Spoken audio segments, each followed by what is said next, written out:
Pour l'épreuve finale du concours Un des meilleurs ouvriers de France, il est demandé la réalisation d'un portrait en mosaïque avec 3 attendus techniques.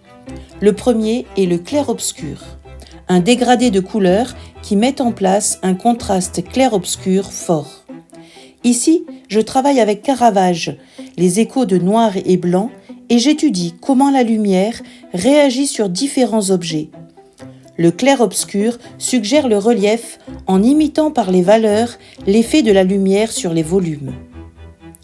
Michel Eugène Chevreuil, en 1839, est le premier à parler de l'échelle des valeurs, qui est à l'inverse de celle des clartés, au plus haut lorsque la couleur est sombre. Un ton a 10 niveaux de valeur. Par exemple, le noir donne 10 niveaux de gris.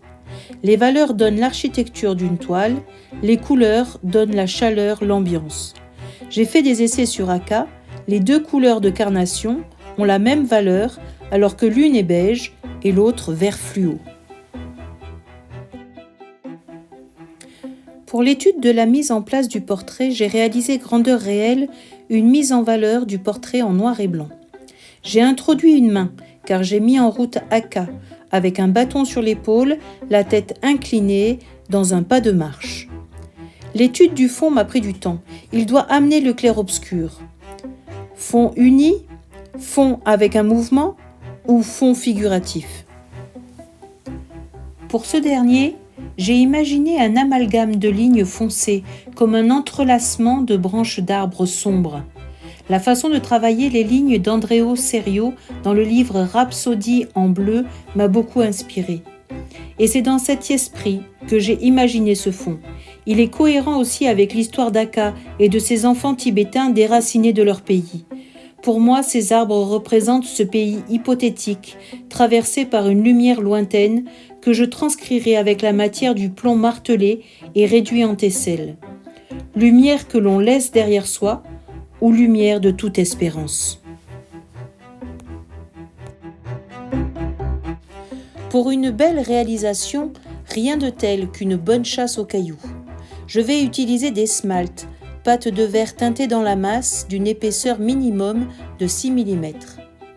Monsieur Patrizio, mosaïste à Marseille, va me permettre d'affiner mes dégradés de teinte. Son atelier est une véritable caverne d'Ali Baba de couleurs. Je vais aussi utiliser du plomb martelé, du bois d'olivier, de l'ardoise et de la lithovie. Mais pas de marbre, j'en ai pas trouvé. J'allais oublier les galets de céramique roulés par la mer.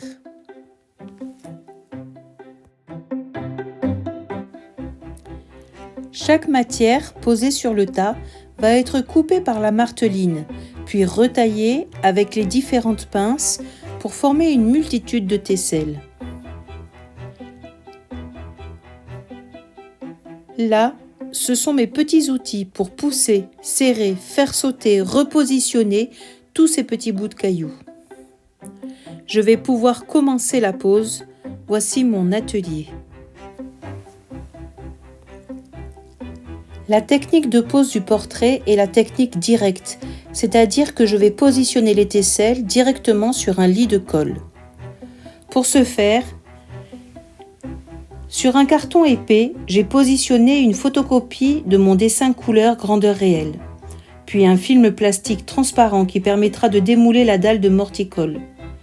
Pour avoir des bordures bien droites, j'ai fait couper des fers carrés de 1,5 cm qui seront des tuteurs me donnant une indication de hauteur et permettant aux tesselles, une fois posées, de s'aligner parfaitement.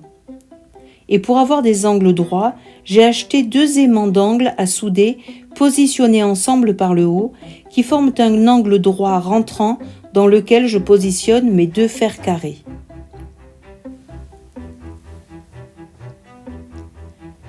Les traits indicateurs du dessin s'appellent des andamenti en italien.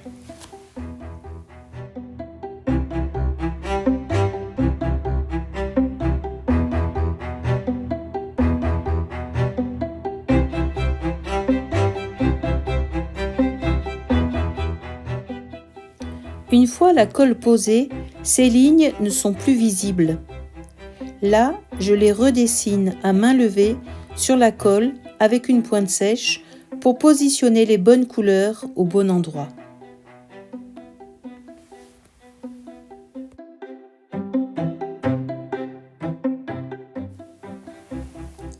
Soit je décalque sur la colle l'andamanti à l'aide d'un calque repassé à l'envers avec un feutre dont l'encre s'imprime sur la colle.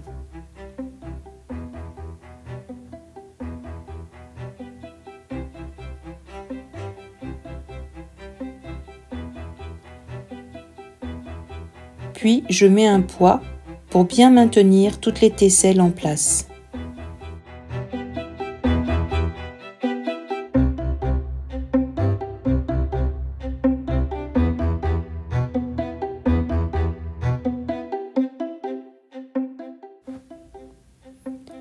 Le deuxième attendu technique est le dégradé de valeur d'au moins 6 passages pour la carnation. Je vais utiliser la technique de la pose directe sur filet. Pour ce faire, je prépare un socle indépendant que je puisse mettre et enlever auprès des parties déjà réalisées. Tout d'abord, je découpe une photocopie couleur du visage d'Aka, taille réelle, et la colle sur un carton rigide. Je découpe le carton à la taille du visage et vérifie la bonne insertion dans la mosaïque existante. Une languette en carton est prévue à gauche afin de faciliter la mise en place et retrait. Je positionne le filet, sans oublier d'intercaler un film plastique transparent qui permet de décoller facilement le tapis de tesselle lorsque la pose est finie. Voici la partie du visage d'Aka prête à accueillir de jolies couleurs.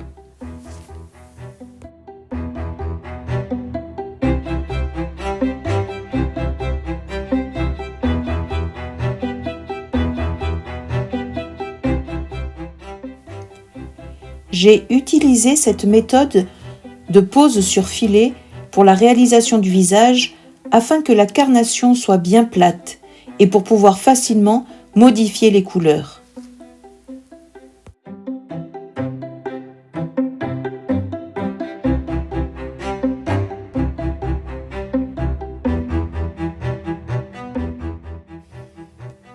Mon aide précieuse fut la photographie. Ayant fait une esquisse du portrait en noir et blanc, je m'y référais très souvent pour vérifier mes valeurs en basculant mes photos en noir et blanc.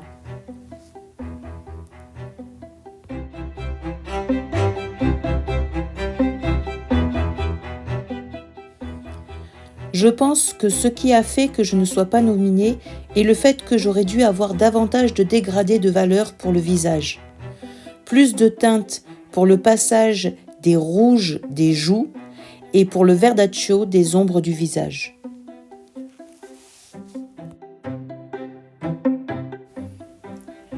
La partie du visage sur filet étant terminée, je l'intègre au corps en positionnant une couche de colle de la bonne épaisseur afin que les deux parties soient à la même hauteur. J'ai prévu un joint que je comblerai directement. Ce joint est l'ombre portée du bonnet sur le visage de l'enfant.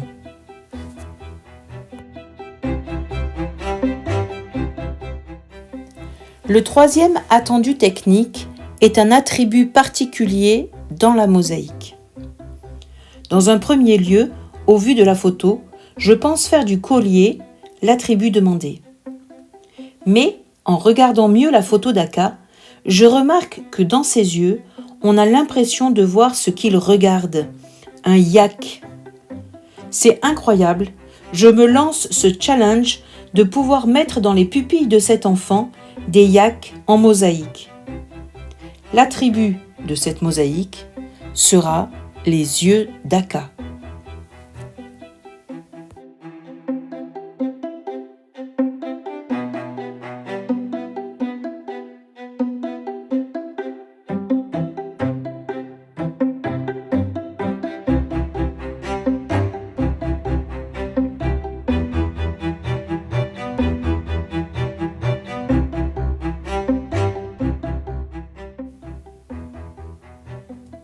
Lorsque l'on taille ces tesselles à la marteline, la matière établit sa propre coupe. Je veux dire que même une coupe régulière garde des aspects propres à sa matière. Je pense que c'est grâce à cet aspect des tesselles que l'on ressent une spontanéité, une jeunesse, un petit goût de sauvage. La matière donne cette force que je ne trouve que dans les mosaïques.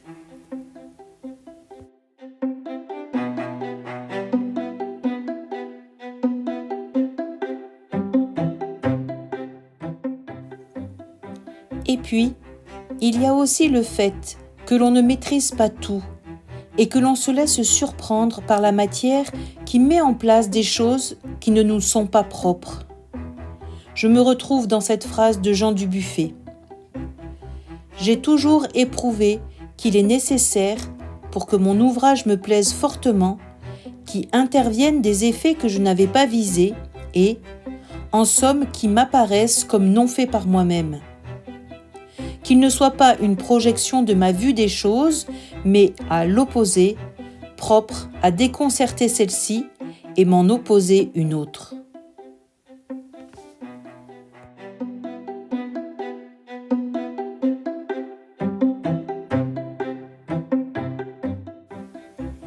Écoutons ce que les beaux yeux d'Aka ont à nous dire.